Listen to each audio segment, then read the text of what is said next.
هذا أطول فيديو مسويه على هاي القناة إلى الآن، وثقت من خلاله زيارة دولة رومانيا واللي زرت فيها 6 مدن. بالبداية حتى أكون صريح وياكم، أنا كنت متردد أزور دولة رومانيا لأن سمعة دول أوروبا الشرقية تختلف عن أوروبا الغربية، بس هذا حسب ما يقول الإعلام، فكانت الإجابة الوحيدة لهذا السؤال إنه أروح هناك وأشوف البلد بنفسي.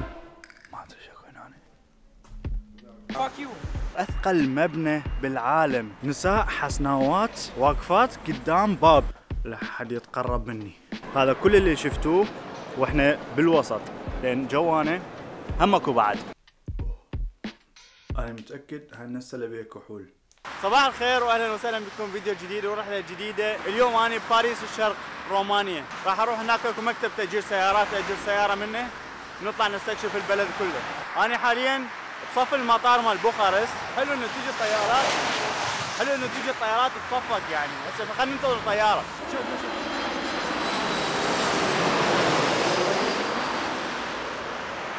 شفناها. اجرت هاي السياره البولو الحلوه، راح تبقى عندي 4 ايام وراح نفتر انا وياها رومانيا كلها، وسويا راح نتعرف على هذا البلد ونشوف شكو ماكو بيه. واليوم اول يوم دا تمطر، لا مو دا تمطر، دا ذب ثلج يعني، فجبت الثلج وياي يعني. ترى انا لابس الحزام والله، بس ما اعرف شنو الموضوع. وبهذا بلشت رحلتنا برومانيا، وتحديدا بيوم الكريسماس. بعدني ما قال يا الله واكلت الازدحام ابو 7 ساعات، مع انه الطريق كله ما بيه 200 كيلومتر، بس كانوا كل الناس راجعين من بوخارست العاصمه لبقيه المدن والقرى والارياف. هاي القلعه اللي صوروا بيها المسلسل مال وينزداي. وهذه نبذه مختصره من الطريق من بوخارست الى براشوف، شوفوا بنفسكم.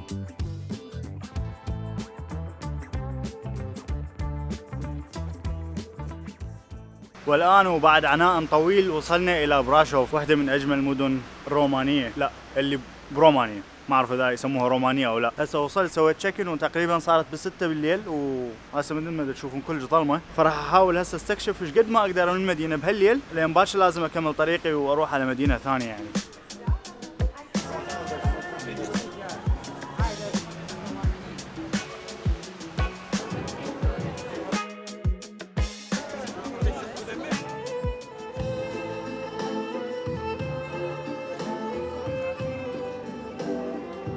والآن بعد ما دخلنا إلى مدينة الخيال نروح على استرادا سفوري.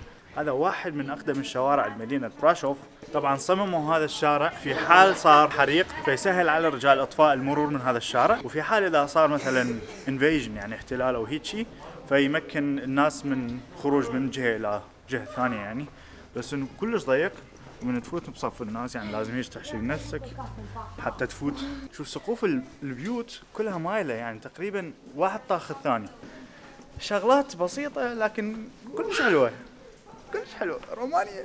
صراحه ما توقعت راح تكون بهالحيويه هاي. هلا بيهم هلا.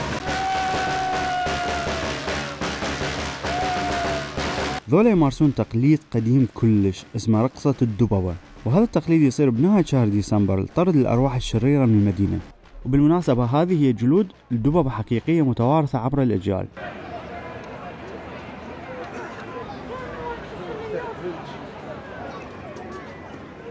شو الجمال هذا؟ شوفوا هذا الشارع. الوراء يسموها The Black Church أو الكنيسة السوداء، واحدة من أهم وأجمل معالم مدينة براشوف. سموها بهذا الاسم لأن فترة من الفترات السقف العلوي مالتها احترق وصارت عبارة عن كتلة نار وصارت سوداء. رومانيا تعجبني يا جماعة والله.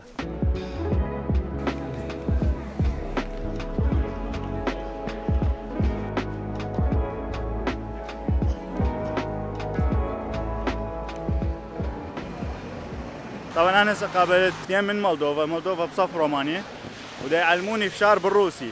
So how to say bad words in Russian? So blad. First of all, blad. Suka. Biziet. I know this one here. And nахуй. In Moldova, do you speak also like Russian? Yeah. Because Moldova is a bilingual country. Okay. So the 2 languages, Romanian and Russian. So we are starting with my friends like 12 classes in the Russian. Okay. But also starting with Romanian. Nice to meet you guys. Yes. So, have fun. I will see you in Moldova. It was great for me, bro. Thank you. Yeah, Thank you. Like nice meet. Thank you very much for the good Goodbye. disposition. Thank you. Bro. Goodbye. Nice. Goodbye. Nice evening. You too. You too. حبابين. شوف يلا الوجهة جاية مولدوفا. ويا جماعة بعيدا عن الأماكن السياحية أقول لكم على واحد من أجمل الشغلات اللي شفتها ببراشوف، اللي هاي البوابة اللي وراي اللي اسمها بوابة كاثرين. بالقرن الخامس عشر العمدة مال المدينة مر بناء هاي البوابة اللي تعتبر هميا حصن دفاعي لمدينة براشوف، سموه على اسم زوجته كاثرين.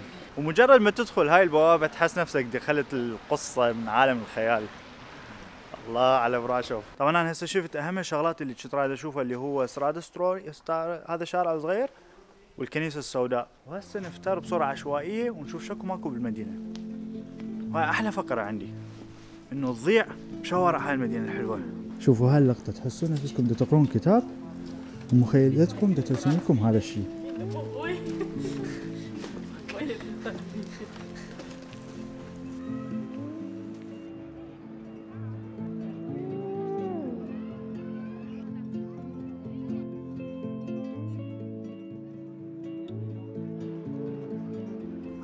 حراوي يا جماعة. رومانيا رخيصة، طيران روحة ورجعة لوفتانسا، فنادق 5 ليالي، إيجار سيارة 4 أيام، ما كلفني 450 يورو. تخيلوا تيجي هنا بس تاكل وتشرب، بس هاي التكاليف. شوفوا هذا المكان اللي أنا ساكن بيه، هناك غرفة مال الإيطاليين، وأني هاي غرفتي هذه اللي بصفها من الإيطاليين. شوفوا هنا هاي المكان هيجي مكان مال قعدة في الهول. شوف هاي الصالة الكبيرة كلها أثاث قديم، البيت نفسه كلش قديم، مراية كبيرة، شلون قاعدة حلوة. الله هذا البيانو. صباح الخير واهلا وسهلا بكم بيوم جديد برومانيا. اليوم الخطة مالتنا نروح على قلعة اسمها بران كاسل، ومن نوصل هناك اقول لكم ليش هالقلعة مشهورة، وبعدها نطلع على مدينة اسمها سيجي شورا او هيك شيء تقريبا. يعني الطريق كله المفروض يكون ساعتين حسب ما شيكت هسه على جوجل مابس.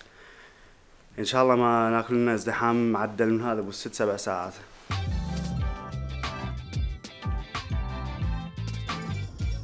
الآن وصلنا إلى ترانسلفانيا، أرض مصاصي الدماء، هذه الأسطورة هيك تقول. هسه احنا وصلنا إلى قلعة بران، كاسل بران، واللي تعرف بقلعة دراكولا. دراكولا طبعا هي رواية من كاتب ايرلندي اسمه ستوكر، استوحى شخصية دراكولا من شخص كان يعيش بهاي القلعة اسمه فلاد المخوزق، معروف بوحشيته وقساوته، يعني كان حرفيا يخلي الناس على الخازوق. الكاتب الايرلندي من هذه القلعة استوحى القصة مالته وفكرة دراكولا كلها يعني. فاشتريت هسه التيكت تقريبا تكلف 15 يورو او 16 17 دولار. اذا جيت رومانيا هذا المكان لازم تزوروه يعني.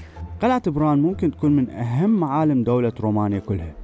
تشوف الناس يتوافدون لها من كل مكان حول العالم حتى يشوفون المكان اللي عاش بيه واحد من أكثر القادة وحشية على مستوى المنطقة. والأشهر من هذا هو استلهام شخصية دراكولا من هاي القلعة. القلعة موجودة من العصور الوسطى وانبنت من قبل الساكسونيين. بنوها هنا يعني مكان حتى يحصلوا منه ضرائب بالنسبة للقوافل اللي رايحة والجاية، وكذلك حتى يحمون مدينة بران في حال صار أي هجوم أو عدوان من مدينة براشوف أو المدن المجاورة يعني.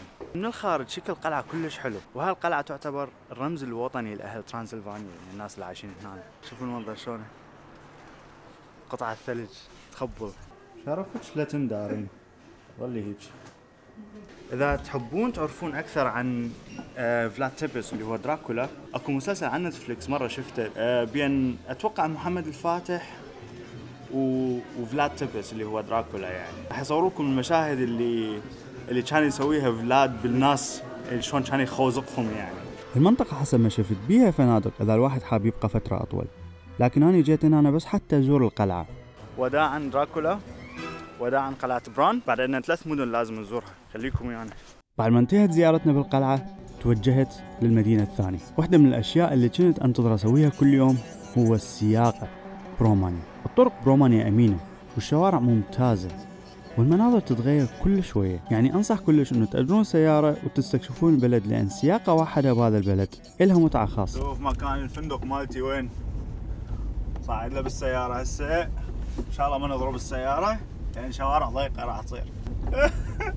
لا يا الله فخري بزونة. والآن وصلنا إلى مدينة سيجي شوارا. هاي هنا المكان السكن مالتي لمدة ليلتين. شوفوا هنا، شوفوا المنظر هذا، بسم الله. مرحبا، شلونكم؟ هاي الغرفة مالتي، عندي تلفزيون يباع على الحائط، ما اعرف شنو الغاية منه، يعني واحد شي يريد بعد. هذه الغرفة ب30 يورو على الليلة الوحدة، وهاي اطلالة الغرفة مالتي. طبعا قبل شوي كنا بقلعة بران اللي هي المكان اللي سكن بيه دراكولا، لكن هو انولد هنا بسيجي شوارع، البيت مالته موجود الى الان موجود، يعني هنا مسوي متحف وجزء منه مطعم. بما انه احنا هنا فلازم نزور هذا البيت مال دراكولا، وبالاضافه لاش كم مكان لازم ازورهم بهاي المدينه.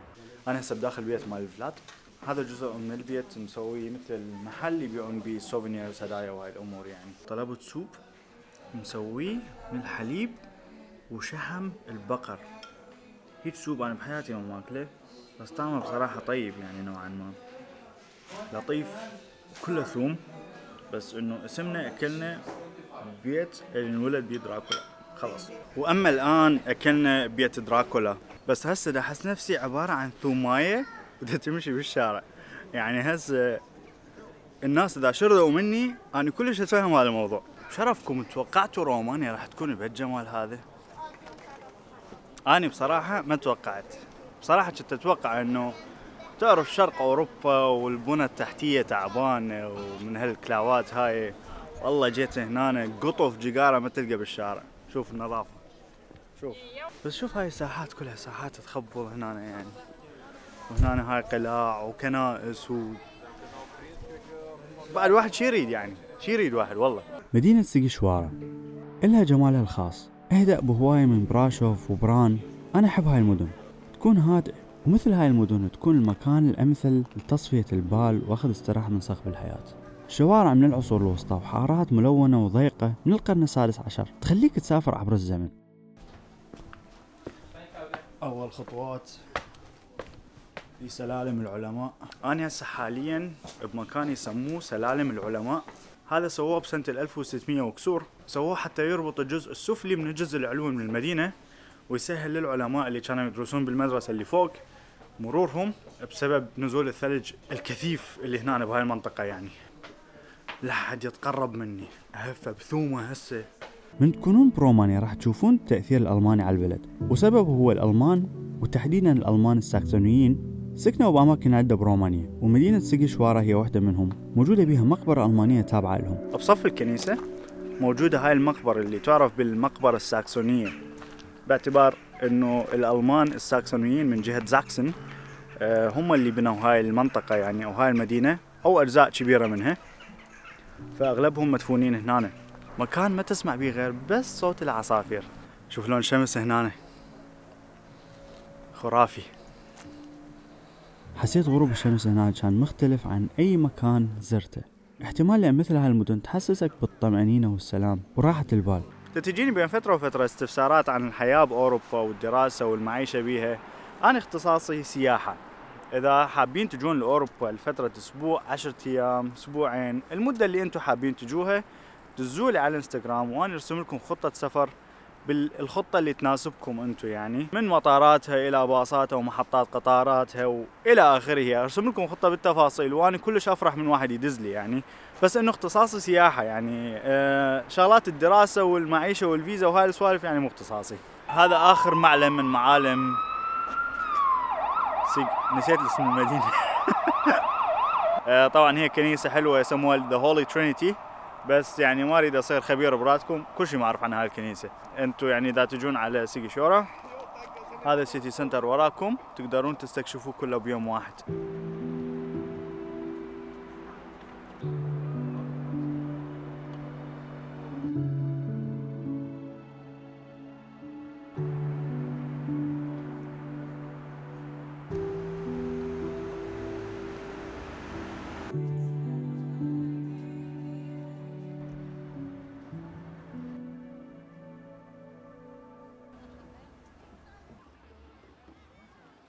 انتهى وقتنا بسيجي شوارع، والوجهة التالية هي مدينة توردا، وتحديدا مكان خاص وغريب موجود بهاي المدينة.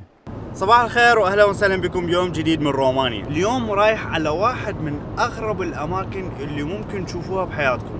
قبل 2000 سنة تقريبا الرومان كانوا يستخدمون هذا المكان حتى يستخرجون منه الملح، وبالقرن الثامن عشر انتهى، يعني من زمن الرومان إلى القرن الثامن عشر هو مستمرين باستخراج الملح. بعدين انتهت فقرة استخراج الملح واستخدموا هذا المكان كمكان يخزنون به الجبن، وبعد تخزين الجبن صار ملجأ حتى يحتمون به الناس من الحرب العالمية الثانية. وبعدها خلي اشوفكم المكان شلون صار. هاي. Hello. Would you be kind to tell me where are you from? I'm from Iraq. Thank you. مرحبا بكم في واحد من عجائب أوروبا المخفية. هذا المكان هو رحلة عبر الزمن لكن تحت الأرض، من جو نقي ومنعش بين جدران عمرها أكثر من 2000 عام. هذا هو سالينا توردا العجيب. طبعا قالوا لي ممنوع تصوير الفيديوهات هنا، بس دا احاول القى الزوايا ما بيها كاميرات اصور منها واطلع اكمل. المشكله هذا يعني واحد من اغرب الاماكن بالعالم، مستحيل ما تصور منه، مستحيل. لا يا الله لا. الناس جوا تشوفهم عباية نمل.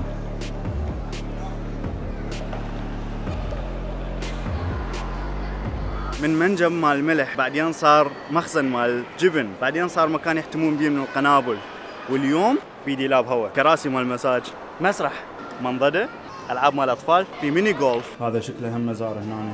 تعرفوني انا من عشاق المغامرات والسرعه، فراح اسوي فد شيء جنوني.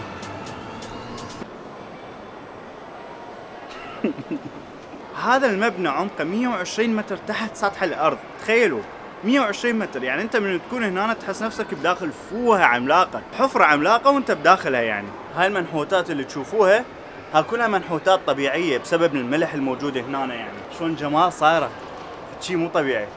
وكذلك مصنف من افضل الوجهات اللي تحت الارض بالعالم. طبعا مكان مناسب لكل الاعمار، الاطفال لهم مكانهم الخاص، الكبار لهم العابهم الخاصه، واكو كافيه صغير واكو مطعم واكو هاي مدينه العاب، مدينه العاب تحت الارض 120 متر تحت الارض. هذا كل اللي شفتوه واحنا بالوسط، لان جوانا هم اكو بعد.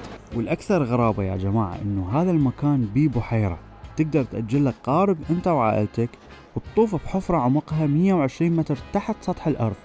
واكيد نسبة الملوحة هنا بهاي البحيرة كلش عالية بحيث ماكو شيء يعيش بيها. هذا كله ملح، تحس نفسك بمركبة فضائية. صار هذا المكان مو مجرد منجم وإنما عالم ترفيهي كامل تحت الأرض، وأكيد زيارة مثل هاي الأماكن راح تبقى محفورة بالذاكرة. شكرا رومانيا. هنا صقيع سالب 2 هسه درجة الحرارة. هذا طبعا واحد من الأماكن الغريبة كلش اللي شفتها بحياتي، يسوى إذا اجيتوا رومانيا وحبيتوا تسوون سفرة بالسيارة. يعني بعد منجم الملح الآن متوجهين إلى مدينة ثانية اسمها سيبيو. سالب 2 تونا وصلت لمدينة سيبيو. طبعا المدينة كل شيء ما أعرف عنها، بس راح أشتري مثل اللعبة. هاي اللعبة تفرركم بالمدينة، ومن من تحلون الألغاز مالتها تعرفكم على المدينة أكثر وأكثر. فهذا اللي راح نسويه. ما أقدر أسوي تشيك إن، هسه جيت شوية من وقت، فلازم أنتظر لحد ما أوصل لغرفة الفندق. فنروح نلعب هاي اللعبة ونتعرف على المدينة. هاي اللعبة نزلتها عن طريق تطبيق اسمه كويستو. هو تطبيق ممكن تنزلوه وبيه لعبات مختلفة ممكن تلعبوها بمختلف دول العالم. اللعبة الموجودة بهاي المدينة اسمها أبراج المدينة السبعة، وفكرتها إنه يعرفك على أبراج كنائس المدينة السبعة، وكذلك الأماكن بين هاي الكنائس والقصص اللي صارت بيها. طبعا ما راح ادوخكم بكل تفاصيل هاي اللعبه لان راح يكون طول الفيديو هذا مبالغ فيه. الفكره مالتها باختصار انه تروح على الاماكن اللي مذكوره بهاي اللعبه، ومن توصل هاي الاماكن راح تلقى الغاز، من تحلها راح يحكي لك عن تاريخ المكان وشنو اهميته بالنسبه للمدينه. قبل أن نبدأ اللعبة خليت الغراض بالسيارة ودا أمشي، لقيت صاحبة الفندق هي دا تمشي دا تفتح الباب مال الفندق. يعني قالت لي أكو لك خيارين، أما تقعد بغرفة من غرف هذا الفندق أو أوديك البيت عندها هم بيت ثاني هم تأجر للسواح، وهذا يعتبر مثل الأبجريد يعني دائما تعطيه، وبي جراج كذلك. يعني فأخذت الأبجريد أكيد. يعني طبقت السيارة هنا وجيت على هذا البيت. بيت كلش حلو، صاير بوسط السيتي سنتر. الفندق كان خارج السيتي سنتر، فغرفة النوم شو شلونه؟ خلت لي بطل نبيذ. والله الرومانيين عمي، الرومانيين عالراس عمي، والله عالراس. ونيسة قالت لي هنا اكو حلويات يعني نستلة رومانية تقليدية، راح ناخذها ويانا. انا متأكد هاي النستلة بيها كحول، والله طلع بيها كحول. هنا طبقت السيارة، وهذا المكان اللي أنا ساكن بيه هاي الليلة.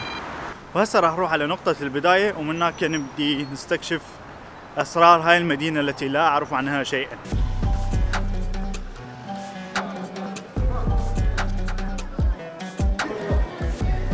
وصلت لنقطة البداية. هاي حلوة هاي. طبعا هناك هواي تماثيل، لازم ندور على جورج. جورج هو تمثال، لازم كتاب بإيده واكتب اسم البناية اللي وراه. اتوقع هذا والله لقيت هذا جورج.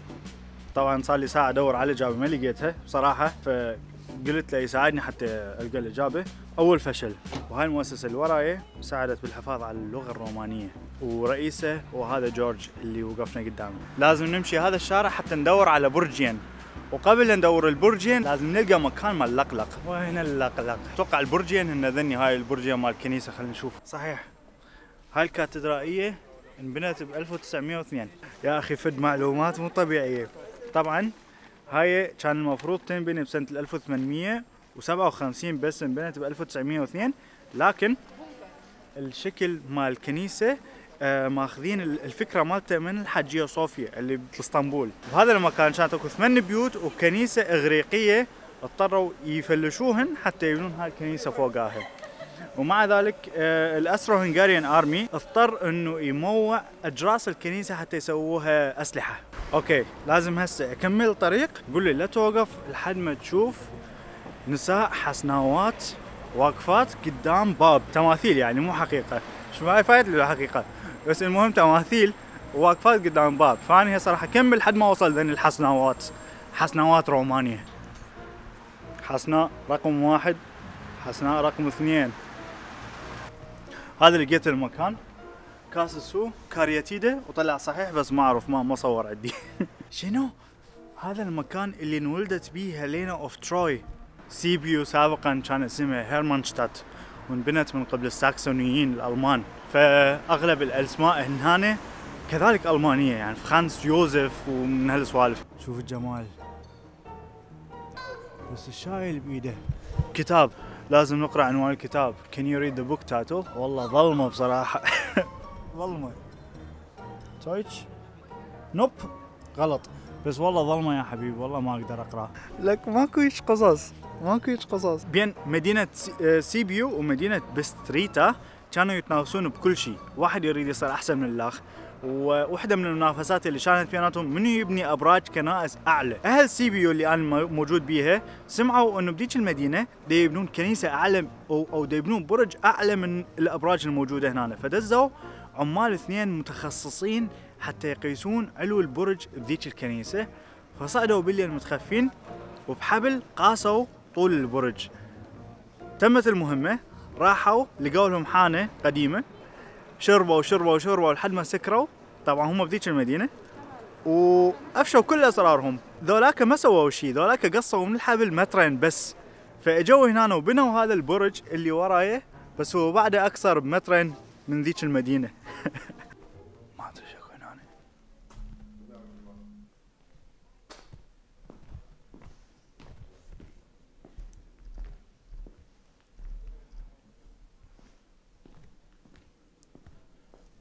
مو غلط، مو غلط. كنت طبينا بيت واحد. اطلع. شوف من البرد هذا اصبعي الصغير ما اقدر اطبقه. تعال شوفوني وين. شو مكان يخبل. ماكو هيك مدينه. اتوقع هسه لازم ندور على اسم الجسر، واسم الجسر بالالماني. طبعا هاي المره الثالثه اغش بهاي اللعبه. هذا المكان اسمه فريدريكسهوتة. هذا الجسر اللي وراي فريدريكسهوتة اسمه جسر الاكاذيب. طبعا هو اول جسر حديدي انبنى برومانيا، وبي اسطورتين. الاسطوره الاولى تقول قبل سابقا كانوا التجار اللي يبيعون دجاج لازم يدفعون ضريبه، فلازم يدفعون ضريبه اعلى للدجاج الاسود اللي عندهم، لان كانوا يتوقعون الدجاج الاسود يبيض اقل من الدجاج الابيض. فكانوا سووا قاموا يصبغون الدجاج الابيض باللون، لا كانوا يصبغون الدجاج الاسود باللون الابيض حتى يدفعون عليه ضرائب اقل، ويشاركون هنا بهاي الساحه ويبيعون الدجاج مالتهم وفي مال الله.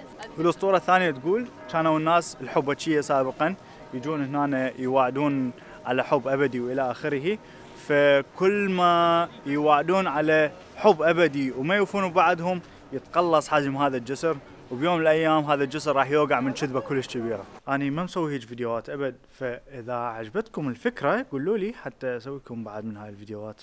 اوكي لازم ادور على فد ليدي كذلك حسناء برج اخضر بهذا الشارع. طبعا هاي اللعبه ممكن توقفوها، ممكن تروحون تاكلون تشربون. خلي الضوء هيك ما تليفون لان ظلمه هنا. ممكن تاكلون تشربون وترجعون تكملون اللعبه، بس ما احب هاي الفقره يعني. طبعا كلش جوعان وعطشان، بس هاي من النوع اذا ابلش بشيء احب اكمله يعني، ما اظل اقطع به. لقيت التمثال مال الامراه الحسناء، شرطه بصفه. هذا شكله دا يغرم واحد. اتوقع هذه تمثال الامراه الحسناء، لا هذا الرجال اسمه نيكولاس. هذا هنا لازم نكتب الاسم مال التمثال جوا. اسم التمثال أورسولا. شرفك اطلع صح. صحيح اوكي. اسم التمثال هنا أورسولا. خلينا نشوف شنو قصته. Did you know؟ اوكي خلينا نقرا القصة وارجع لكم. قصة أورسولا هذه بيها فد تويست مو طبيعي. اذا ما دبرتها هسه راح ارتب لكم اياها بالفويس اوفر يعني، فتحملوني. المهم أورسولا بنت ملك اسمه بريتون كريستيان، وهذا الملك هو حامي الكنيسة. بيوم من الأيام تقدم الأورسولا أمير وثني حسب ما مكتوب، فقالت له شوف خليني أفكر لمدة 3 سنين، وبهذه 3 سنين أعطيك جواب يعني بعد ما تخلص 3 سنين. بهذه 3 سنين راحت حج روما، وبروما قالوا لها إنه أنت حتى تحصلين الإجابة الصحيحة لازم يرافقوك بحجك يعني لازم تكمل المكان ثاني. المهم لازم يرافقوها 1000 فتاة، وهي أورسولا أصلاً مرافقيها 10 من المساعدات مالتها، وقالوا لها لازم كل مساعدة من مساعداتك يرافقوها بعد 1000 فتاة، فصاروا جيش من النسوان. زين. فقريب من كولون اللي هي الكولن المدينة الألمانية، اجى جيش من الرجال وقضى على كل النساء إلا أورسولا الوحيدة اللي ما ماتت. ليش؟ لأن قائد الجيش ذاك تقدم الأورسولا وهي رفضته، فقائد الجيش قرر إنه يقتلها وماتت أورسولا. وهاي الكنيسة هي اسم أورسولا. ما إذا افتهمتوني شكرا، وإذا ما افتهمتوني أنا نفسي ما فهمت شنو القصة يعني، بس إنه التويست حبيته أنا. ورا أورسولا لازم ندور على البرج الثاني، وهو لازم يكون من خلال هذا الممر الضيق. وصلت لهذا المكان، هنا أنا لازم أدخل رقم، ورقم موجود هنا على هالكنيسة، موجود هنا 1716 ثواني. اوكي هالكنيسة اللي وراي طبعا راح أعفيكم من تاريخها القديم، بس بأيام الحكم الشيوعي على رومانيا اضطروا يرحلون كل القساوسة ما يسموهم الموجودين بهالكنيسة إلى روسيا. وكذلك فيلم جوست رايدر مال نيكولاس كيج صوروا بعض المشاهد منه بداخل هذه الكنيسة.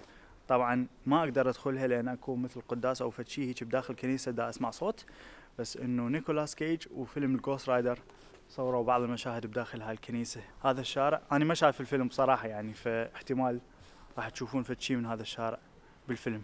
الكاميرا دا تطفى من البرد.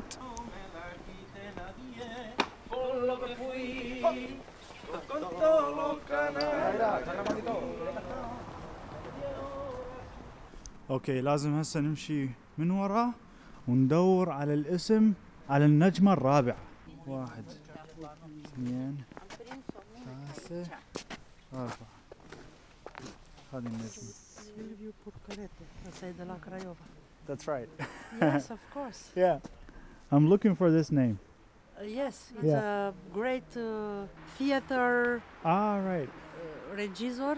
Okay. I don't know, in Craiova. Is that a city? It's a city, Oh, da, it's a big another city. in Romania. Yes, in the south of Romania. Mm-hmm. Give a da. Receive. Perceive many Prices prize and for his works. Europe and America. Oh wow. Oh. Yes. Nice. Yes. Nice. Thank you. You are a vlogger? Yeah. I do videos. Yeah. Where are you from? I'm from Iraq. But I live Iraq? in Germany. yeah. Iraq? Yeah. Now I'm playing a game because I know nothing about the city. So I'm playing a game that tells me about the secrets of the city. Now the secret is telling me to look for the 4th star, Yes. and then I should write the name of this artist in my phone, so Yeah. that it could tell me the story of it. Oh yeah. Yeah, understand. this is Yes. this is Yes. the idea of it. Yes, What's it's your very name? nice. I want to Sure. look in the it's- YouTube. Yeah, sure. It's called Mazen Travels. Mazen. Travels. Yeah, it's this one here. Yes. It's this one. Okay. Thank you very much. How to say thank you in your language? Mulțumesc. Mulțumesc. Mulțumesc, and have a lovely evening. Yeah, I don't Good want luck. I don't want to keep you here in the cold. It's pretty Yeah. cold here for you. Yeah. In our country, it's cold. It's normal, right? It's very normal. You too. Thank you. Bye. Thank you. Goodbye. صحيح. سيلفيو بوركاريتي هو واحد من أشهر المخرجين اللي أخرج مسرحية فاوست، وهذا الشارع عبارة عن Walk of Fame كله نجوم شلون بهوليوود، بس هنا موجود بسيبيو. There you go, sir. There you go. Have a nice evening. Thank you very much. Thank you. Goodbye. قريب مننا اكو فندق اسمه The Roman Emperor. هذا الفندق هو، شوف هذا القطار مال السواح، هذا الفندق عزف به فرانز ليست، ومن هذه المدينة استوحى منها فكرة رومانيان رابسودي، واحدة من أشهر المقطوعات الكلاسيكية. أما الآن فلازم نروح على اللار سكوير اللي هي الساحة الرئيسية من المدينة، وهناك لازم ندور على حبوب القمح، أماكن كانوا يخزنون بها القمح. أقولها هاي رومانيا، والله العظيم أنا الأمام ما مصدق بصراحة يعني. شوف المكان، شوف هاي الساحة الرئيسية كلها أسواق كريسماس ماركت هنا موجود، هاي الأضواء الحلوة، وأتوقع هذا البرج الأخير اللي إحنا ندور عليه. طبعا كان كلش صعب ألقى مكان تخزين القمح بهاي المدينة بسبب الأكواخ الخشبية هنا وكثرة الناس. ظليت أحاول بس إجاباتي كانت غلط. نوب.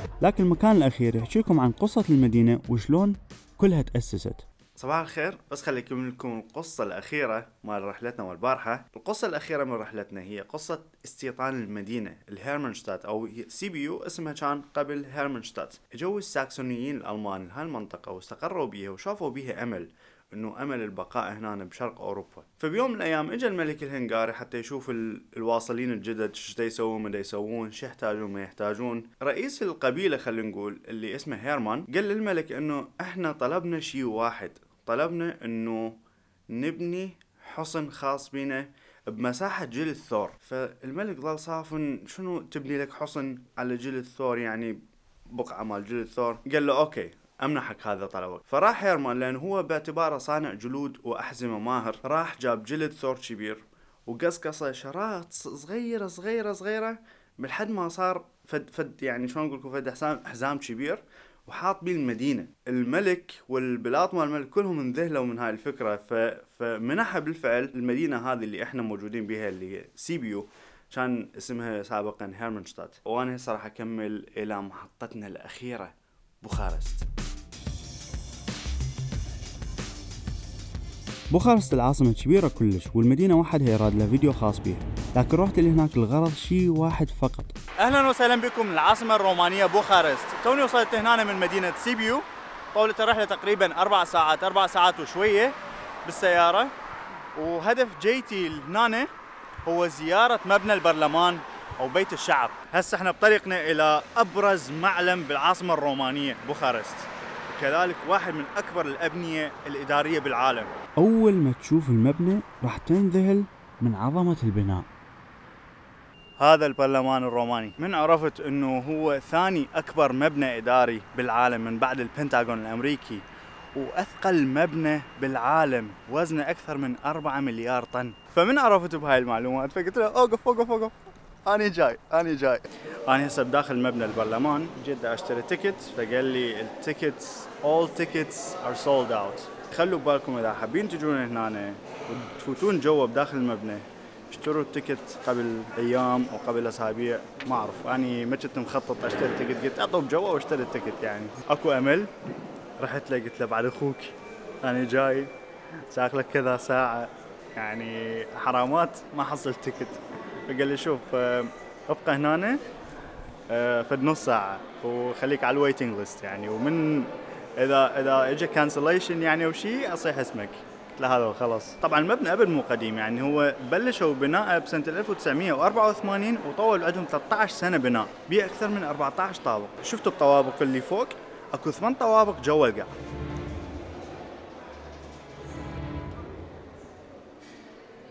ذولا كلهم عندهم تيكتات للمحظوظة. ويا مدى ننتظر صواحبنا، خل اقول لكم السبب اللي بنوا بيه هذا البرلمان. بنوا هذا البرلمان حتى يكون رمز للقوة والسلطة المركزية للحكم الشيوعي هنا برومانيا، وباعتبار انه هاي قطعة ارض كلش كبيرة فترحلوا آلاف الناس من هذا المكان، وكذلك تهدم جزء كلش كبير من اماكن تاريخية اثرية كانت موجودة هنا في سبيل حتى يبنون هذا البرلمان فوقها. وبعام 1989 صارت هنا ثورة برومانيا ضد تشاوشيسكو بسبب إساءة استخدام السلطة والفساد والقمع والإبادات الجماعية اللي صارت هنا برومانيا. طبعا الثورة كلها صارت بصورة سريعة. يوم 22/12/1989 حاول انه يطلع من بوخارست تشاوشيسكو وزوجته بهليكوبتر، لكن الجيش لزموه، وبعد 3 أيام بالضبط، بعد 3 أيام حاكموه محاكمة عسكرية سريعة وعدموه بنفس اليوم، وانتهى بهذا اليوم الحكم الشيوعي برومانيا، وبقت بس آثاره موجودة هنا بالمدينة بالبلد نفسه.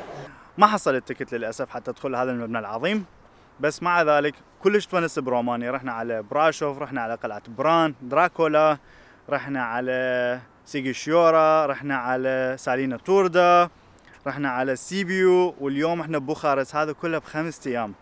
إذا عجبكم أكتب لكم خطة السفر هذه اللي سافرتها وافتريت بيها وشفت هالأماكن كلها، كتبوا لي بالتعليقات أو عن طريق الانستغرام، واكتب لكم الخطة تفاصيلها وحتى أسماء الفنادق اللي رحت لها وكل شيء تحتاجون تعرفوه عن رحلة رومانيا. الناس هنا برومانيا مثقفين ولطيفين وخدومين بصورة ما تتخيلوها. بلدهم مر بأزمات كلش هواية، لكن ناسه أثبتوا إنه هم أقوى من كل شيء. ولا مرة طلبت أصور شخص ورفض ما دام تسألهم بأدب واحترام. وأنا شخصيا استمتعت بكل لحظة قضيتها برومانيا، وهي من البلدان القلة اللي أنا مستعد أرجع لها بكل وقت. الأسعار هنا مناسبة، والمدن روعة، والناس أروع. فبالنهاية لا تصدقون كل شيء يقوله الإعلام عن هاي الدول، لأن الواقع بهواية أحلى. خرافي. إذا وصلتوا هنا فشكرا جزيلا من القلب على المشاهدة. اشتركوا بالقناة ونشوفكم بالفيديوهات الجاية. سلام.